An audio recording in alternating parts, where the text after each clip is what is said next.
So, bali gagawin natin yung intro ng Take My Heart Away. Yung sa first part, pinakita ko yung letter names. Nakalagay doon E1, lower,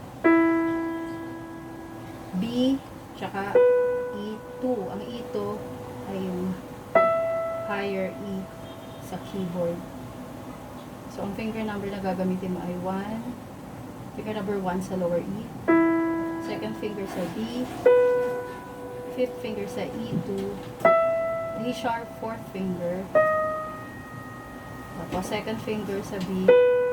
Third finger sa C sharp, 2. Balik sa B, second finger. Yun muna.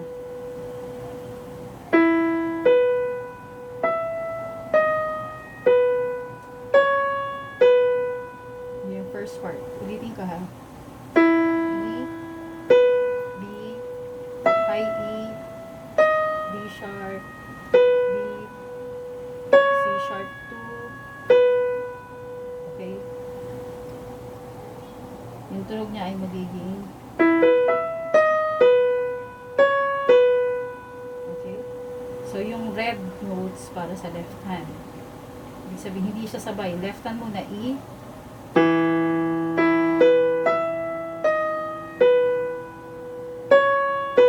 Okay. Yung first part. Ang second part, nakita mong E, F sharp, B, 4 times yun. E, 2,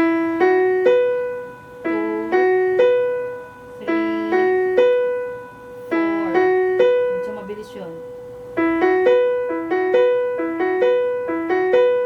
Okay? So, left hand muna sa second part.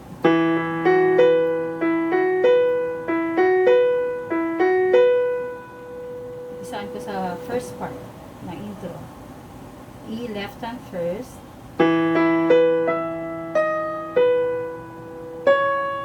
E uli, left hand. 3, 4.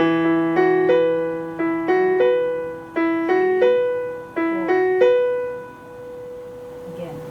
Left first. Left.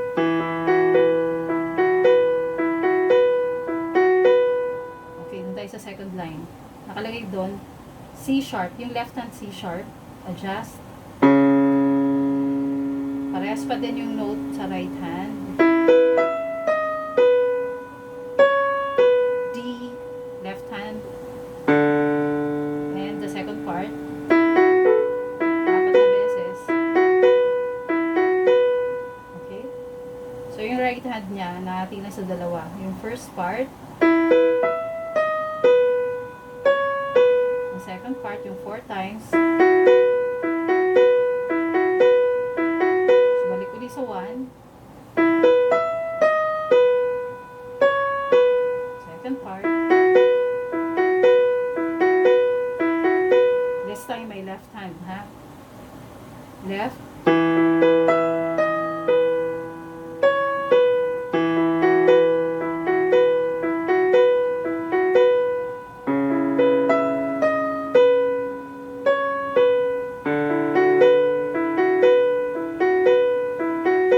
Okay, yun na yung intro niya. So, pag kaya mo na, tuloy-tuloy mo na.